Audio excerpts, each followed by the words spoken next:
बनारस घाट अपनी खूबसूरती के लिए बहुत प्रचलित है, पर घाट के किनारे कई राज लिए बैठे हैं।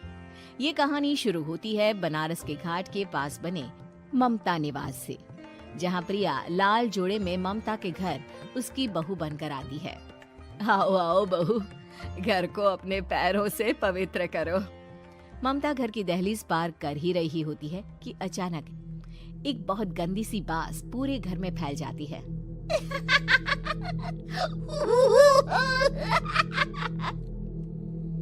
ये बदबू और ये आवाजें, ये कौन हंस रहा है माँ?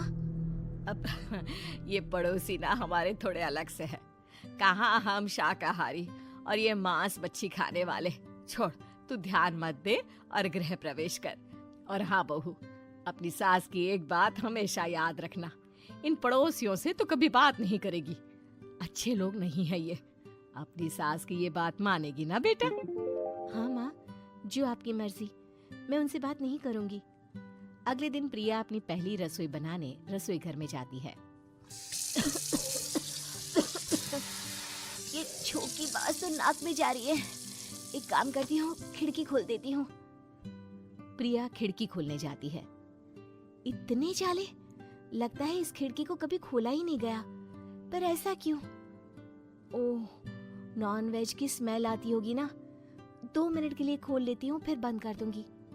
प्रिया खिड़की खोलती है। खिड़की खोलते ही उसकी नजर सामने वाले घर की खिड़की पर पड़ती है, जहाँ एक लड़की खड़ी होती है, हाथों में मेहंदी, लाल रंग की साड़ी, बिल्कुल सजी धजी, मानो प्रिया की तरह ही वो भी नई नवेली बहू हो। वो प्रिया को देखकर मुस्कुराती है। हे भगवान, माँ ने तो इनसे बात करने को मना किया था। प्रिया फौरन ही खिड़की बंद कर देती है और तवे पर चढ़े रोटी की ओर देखने लगती है, पर वहाँ रोटी न होकर मछली पड़ी होती है। ये क्या? पहली ही रसोई में इतनी बड़ी गलती। हे भगवान, अब मैं क्या करूं? प्रिया बहुत डर जाती है और फौरन रसोई की सफाई करने और फिर सभी के लिए खाना बनाने लग जाती है। जब वो सबको खाना परोसती है, सब तो ठीक है, मैं बेकार में चिंता कर रही थी। हे भगवान, ऐसे ही बस अपनी कृपा बनाए रखना। रात के वक्त जब सब सो रहे होते हैं, तब प्रिया को पायल की आवाज सुनाई देती है, जिससे उसकी आंख खुल जाती है। ये पायल की आवाज कहाँ से आ रही है? प्रिया उठकर उस आवाज के पीछे छत की सीढ़ियों तक जाती है। तभी उसे बच्चे के रोने की आवाज आती है। प्रिया छत पर जाती है तो क्या देखती है? वही लाल साड़ी वाली लड़की अपनी गोद में एक नवजात बच्चे को घुमा घुमा कर सुला रही है। तभी प्रिया की नजर उसके पेट पर पड़ती है। ओह गॉड, ये तो प्रेग्नेंट भी है। सुनिए, बच्चा सो नहीं रहा है क्या? मैं कुछ मदद करूं? नहीं नहीं, आपके घर वालों को अच्छा नहीं लगेगा, मैं संभाल लूंगी। स्नेहा की गोद से बच्चा हाथ मारकर प्रिया की गोद में आने को छटपटाने लगता है। दोनों घर अगल बगल में बने होने के कारण प्रिया उस बच्चे को गोद में ले लेती है। प्रिया के पास आते ही वो सो जाता है। बच्चे का वो स्पर्श रात भर प्रिया भूल नहीं पाती और अगली सुबह वो छत पर कपड़े सुखा रही होती है। तभी उसे एक औरत इशारा करके बुलाती है। स्नेहा कह रही थी बाबू तुम्हारी गोद में आते ही सो गया। मैं गौरी, स्नेहा की माँ हूँ। बहू, घर आना, बाबू को खिला भी लेना। शाम को जब घर पर कोई नहीं रहता, बच्चे से मिलने के लिए प्रिया छिपकर अपनी पड़ोसन के घर चली जाती है और कुछ देर बच्चे को खिलाकर वापस लौट आती है। इसके कुछ दिन बाद ही प्रिया को पता चलता है कि वो माँ बनने वाली है। ममता की खुशी का ठिकाना नहीं रहता।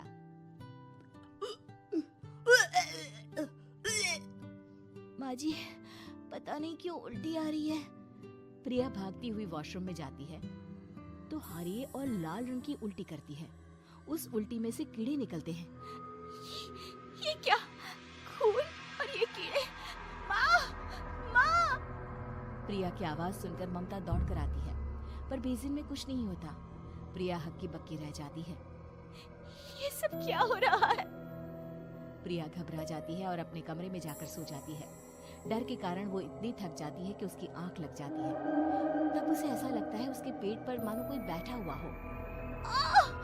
कौन हो? प्रिया के पेट पर एक 5 महीने की बच्ची बैठी हुई थी, जो बुरी तरह जली हुई थी। माँ, तुम ही मुझे लाई ना अपने पेट में? मैं तुम्हारी माँ नहीं हूँ। कौन हो तुम? माँ, देखो मैं जल गई बुरी तरह से। 6 महीने पेट में रहने को भी मुझे नहीं मिला। सहला दो ना माँ। बचाओ, बचाओ, माँ। ममता दौड़कर कमरे में आती है। प्रिया की बातें सुनकर वो सब समझ जाती है। तू कहीं बगल वाले घर में तो नहीं जाकर आई ना बहू? मुझे माफ कर दो, मैं गई थी माँ। उस घर में सब मरे हुए हैं बहू। कई साल पहले स्नेहा उस घर में बहू बनकर आई थी। कुछ ही दिन में वो एक बच्चे को जन्म देने वाली थी। पूरा घर बच्चे के आने की खुशी में खोया था कि एक दिन अचानक उस घर में आग लग गई। सब बुरी तरह जलकर मर गए। गौरी आज भी दादी बनने का इंतजार कर रही है और इसीलिए स्नेहा ने अपना अजन्मा बच्चा तुम्हारी कोख में डाल दिया। ममता ये कह रही होती है कि पीछे से उसके पैरों को एक बच्चा पकड़ लेता है। दादी, दादी। माँ, स्नेहा की गोद में यही बच्चा था। ये बच्चा कौन है फिर? तेरी मौत है। तेरी भी दादी। जिस चीज का ममता को डर था वही हो गया। ममता निवास के ऊपर मौत ने चादर बिछा दी थी। प्रिया का पेट ऐसे बढ़ जाता है मानो 9 महीने का हो। 2 हाथ उसके पेट से बाहर निकलते हैं। बहू, संतोष को फोन कर, किसी पंडित जी को बुला बहू। प्रिया का पति भागता हुआ घर आता है। ये तो होना ही था माँ। तेरा पाप तेरे सामने आ गया तो तू सह नहीं पा रही है। स्नेहा घर में आग लगी नहीं थी, माँ ने लगाई थी, प्रॉपर्टी की लालच में। और वो बच्चा मेरी पहली पत्नी का बच्चा है, मेरा बेटा, जो कि उस आग की चपेट का शिकार हो गया था। मैंने तुमसे ये सब माँ के कहने पर छुपाया था। मुझे माफ कर दो प्रिया। तुम अगर चाहो तो यहाँ से जा सकती हो। मैं तुम्हें किसी भी बंधन में रखना नहीं चाहता। मेरी शादी हुई है आपसे, मैं आपको छोड़ नहीं सकती, पर उससे पहले हमें स्नेहा, उसकी माँ और बच्चे की आत्मा की शांति करवानी होगी। संतोष और ममता गौरी के घर जाते हैं। अंदर सब कुछ जला हुआ होता है। जमीन पर जली हुई लाशें बिखरी हुई थी। ममता रो रो कर अपनी करने की माफी गौरी से मांगती है। प्रिया स्नेहा के घर वालों का अंतिम संस्कार करवा देती है और ममता निवास फिर से आत्माओं के साए से किन्नर चुड़ैल। गोरखपुर नाम का एक गांव हुआ करता था। उस गांव में ज्यादा लोग नहीं रहते थे। उस गांव में एक गर्भवती विधवा औरत रहती थी। उस औरत का नाम कमला था। कमला अपने घर में अकेली रहती थी। उसके पति की सारी जायदाद उसके नाम हो गई थी, पर सभी गांव वाले उस औरत को मनहूस औरत समझा करते थे और सभी उससे नफरत किया करते थे। एक बार कमला राशन की दुकान पर खाने का सामान खरीदने जाती है। भैया जी, जरा 1 किलो दाल चावल देना। अरे हाय हाय हाय हाय हाय हाय! अरे मनहूस औरत, मेरी दुकान में अपशुगन करवाने आ गई क्या? हैं? चल जा यहाँ से। मैं कुछ नहीं देने वाला हूँ तुझे। भाग भाग यहाँ से, चल जा, निकल। भैया जी, ऐसा मत कहिए, मैं गर्भवती हूँ, मुझे खाने की बहुत जरूरत है, मुझे खाना दे दीजिए। दुकानदार कमला को वहां से धक्के मारकर भगा देता है। तभी कमला रोते रोते उस गांव के किन्नरों के इलाके में आ जाती है। गांव वाले किन्नरों को उसी इलाके में रखा करते थे, क्योंकि वो लोग किन्नरों को पसंद नहीं करते थे और उनके इलाके में रहने से मना करते थे। तो किन्नरों ने उसी गांव में अपना एक इलाका बना लिया था। जब किन्नर लोग देखते हैं कि एक गर्भवती महिला रोते रोते उनके इलाके में आ गई है, तो सारे किन्नर कमला के पास जाकर उसका हाल पूछने लगते हैं। क्या हुआ बहन, तुम्हारी गर्भवती अवस्था में इतनी बुरी हालत कैसे? तुम रो क्यों रही हो? तुम डरो मत, हम तुम्हें कोई नुकसान नहीं पहुंचाएंगे। तुम शांत होकर सब बताओ कि हुआ क्या है। मैं कमला हूँ, मैं गांव के दूसरे इलाके से आई हूँ। 2 महीने पहले ही मेरे पति की मौत हुई है। मुझे गांव के लोग मनहूस मानते हैं, क्योंकि मैं विधवा हूँ और गर्भवती भी। वहाँ के लोग मुझे खाने के लिए कुछ बेचने के लिए भी तैयार नहीं, जिससे मेरा गुजारा नहीं हो रहा था। कोई बात नहीं कमला, हम तुम्हारा ख्याल रखेंगे। किन्नर लोग कमला को एक खाली घर में रहने के लिए जगह दे देते हैं और उसकी देखभाल भी करते हैं। कुछ ही महीने बाद कमला अपने बच्चे को जन्म देती है, पर अफसोस कमला बच्चे को जन्म देते ही अपनी जान गंवा देती है। जब सब किन्नर बच्चे को देखते हैं तो बहुत खुश हो जाते हैं, क्योंकि वो बच्चा भी किन्नर ही था। कमला ने एक किन्नर बच्चे को जन्म दिया था। अब इस बच्चे की देखभाल कौन करेगा? हम तो इस बच्चे को गांव के दूसरे इलाके में भी नहीं भेज सकते। और तो क्या हुआ, इस बच्चे की माँ नहीं रही तो हम इसे पालेंगे। अब ये हमारे इलाके में रहेगा, हमारे साथ रहेगा। फिर वो किन्नर उस किन्नर बच्चे को गोद ले लेते हैं, उसका नामकरण कराते हैं। उस किन्नर बच्चे का नाम शक्ति रखा जाता है। देखते ही देखते शक्ति बड़ी होने लगती है। उसके रंग रूप बहुत सुंदर थे। वो बहुत सुंदर किन्नर दिखती है। एक दिन शक्ति एक किन्नर से पूछती है, माँ जी सुनिए ना, ये गांव के दूसरे इलाके में भी तो लोग रहते हैं, तो हम वहाँ क्यों नहीं जाते? हम उनसे अलग क्यों रहते हैं? शक्ति, क्योंकि वो लोग हमारे जैसे नहीं, वो लोग हमें पसंद नहीं करते, इसीलिए हम उनसे अलग रहते हैं। क्यों? वो हमें क्यों पसंद नहीं करते? मुझे एक बार उस इलाके में जाना है, मैं एक बार वहाँ जाकर घूम कर आऊं। शक्ति, खबरदार, जो तू उस इलाके में कभी भी गई तो अपनी जान नहीं गंवाना चाहती तो उस इलाके में कभी कदम भी नहीं रखेगी, समझी? इतना कहकर वो किन्नर वहां से चली जाती है। शक्ति उस किन्नर की बात सुनकर बहुत रोती है। माँ जी ऐसा कैसे कह सकती है?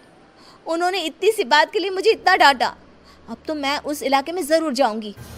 फिर एक दिन शक्ति गांव के दूसरे इलाके में चुपके से जाती है।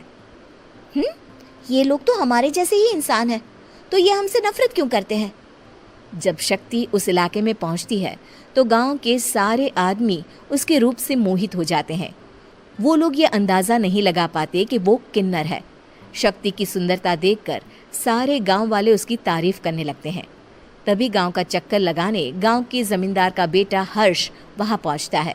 हर्ष भी दिखने में बहुत सुंदर होता है। जब हर्ष ने शक्ति को देखा तो वो भी उससे मोहित हो गया, और जब शक्ति की नज़र हर्ष पर पड़ी तो वो हर्ष को देखकर मोहित हो गई। आपको पहले कभी इस गांव में देखा नहीं। इस गांव में आप नए हैं क्या? जी नहीं, वो मैं बस। तभी शक्ति बोलते बोलते रुक जाती है और मन में सोचने लगती है, अगर मैंने इनको बता दिया कि मैं दूसरे इलाके से आई हूँ तो वो समझ जाएंगे कि मैं किन्नर हूँ, इसलिए मुझे इनसे झूठ ही बोलना पड़ेगा। शक्ति हर्ष को कहती है, जी हाँ, मैं इस गांव में नई आई हूँ, यहाँ अकेली रहती हूँ। वैसे आप कौन है? आप भी इसी गांव में रहते हैं? जी हाँ, मैं इस गांव के जमींदार का बेटा हूँ। आपको किसी भी चीज की जरूरत पड़े तो आप मुझे बता देना, मुझे अच्छा लगेगा। ऐसे ही शक्ति और हर्ष एक दूसरे से रोज मिलने लगते। वो दोनों अपने प्यार का इजहार करने एक दूसरे से मिलने जाते हैं। तभी शक्ति का पीछा करते करते एक किन्नर वहां आ जाती है। शक्ति, मैं तुमसे बहुत प्यार करता हूँ। मैं तुमसे शादी करना चाहता हूँ। क्या तुम मुझसे शादी करोगी? हाँ हर्ष, मैं तुमसे शादी करूंगी, पर मैं तुमको अपने बारे में एक सच्चाई बताना चाहती हूँ जो मैंने तुमसे छुपा कर रखी है। तभी उनके बीच में ही वो किन्नर आ जाती है। शक्ति, तेरी हिम्मत कैसे हुई ऐसा करने की? वो किन्नर शक्ति को खींचकर गांव के जमींदार के पास ले जाती है। हर्ष भी वहां शक्ति को बचाने के लिए पहुंच जाता है। जमींदार शक्ति और हर्ष के प्यार के बारे में सुनकर गुस्से में आ जाता है और शक्ति को गांव के बाहर निकालने की सजा देता है। शक्ति ये बात सहन नहीं कर पाती और कुएं में कूदकर अपनी जान दे देती है। जमींदार हर्ष की शादी गांव की एक लड़की से करवा देता है, पर हर्ष इस शादी से खुश नहीं होता। शक्ति अपना बदला लेने के लिए मरने के बाद किन्नर चुड़ैल बन जाती है। अब मैं इन गांव वालों को नहीं छोड़ूंगी, अब इनसे मैं अपने प्यार का बदला लूंगी। किन्नर चुड़ैल गांव वालों को परेशान करना शुरू कर देती है। एक बार वो रात को गांव के खेतों में पहुंच जाती है और वहां आग लगा देती है। सारी फसल जल के राख हो जाती है। जब एक आदमी रात को उठकर देखता है कि खेत में आग लग गई है तो वो वहां पहुंच जाता है। वो देखता है कि खेतों के बीचों बीच एक किन्नर चुड़ैल खड़ी है और वहां खड़े होकर ताली बजा रही है। गांव वाला किन्नर चुड़ैल को देखकर बेहोश हो जाता है। जब सुबह उस आदमी को होश आता है तो वो सीधा जमींदार के पास जाता है। अरे जमींदार साहब, अरे वो किन्नर चुड़ैल ने मेरी सारी फसल चला दी। अब मैं क्या करूंगा, क्या होगा मेरा? जमींदार चुड़ैल किन्नर का नाम सुनते ही सब कुछ समझ जाता है। अब वो बहुत डर जाता है। उसी रात को जब जमींदार डर के मारे अपने कमरे में सो नहीं पाता, तभी वहां अचानक से किन्नर चुड़ैल आ जाती है। किन्नर चुड़ैल जोर जोर से जमींदार के आगे खड़ी होकर हंसने लगती है और ताली बजाने लगती है। जमींदार उस डरावनी किन्नर चुड़ैल को देखकर बहुत डर जाता है। तूने मेरे साथ बहुत बुरा किया, अब मैं तुझे जान से मार दूंगी। नहीं नहीं नहीं नहीं नहीं, मुझे माफ कर दो, मुझे मत मारो। मैं कभी ऐसा दोबारा नहीं करूंगा। अब तुम जो बोलोगी वही मैं करूंगा। ठीक है, मैं चाहती हूँ कि किन्नर इलाका गांव के इलाके से जुड़े और गांव का कोई भी आदमी किन्नर समाज से द्वेष ना करे, उससे नफरत ना करे, नहीं तो मैं सारे गांव को मार दूंगी। और तुम गांव में एक नया कानून बनाओ कि अगर किसी ने भी किन्नर समाज को हानि पहुंचाने की कोशिश भी करी या इनसे भेदभाव करने की भी कोशिश करी तो उनको कड़ी से कड़ी सजा मिलेगी। हाँ हाँ हाँ हाँ, मैं ऐसा ही करूंगा। तुम जो बोलोगी वो मैं करूंगा, पर मुझे जाने दो प्लीज। तब वो किन्नर चुड़ैल वहां से चली जाती है। गांव का जमींदार किन्नर चुड़ैल का कहा मानते हुए दोनों इलाकों को एक कर देता है और नया कानून भी लागू कर देता है। तब से वहां किन्नर समाज और बाकी गांव वाले शांतिपूर्वक रहने लगते हैं।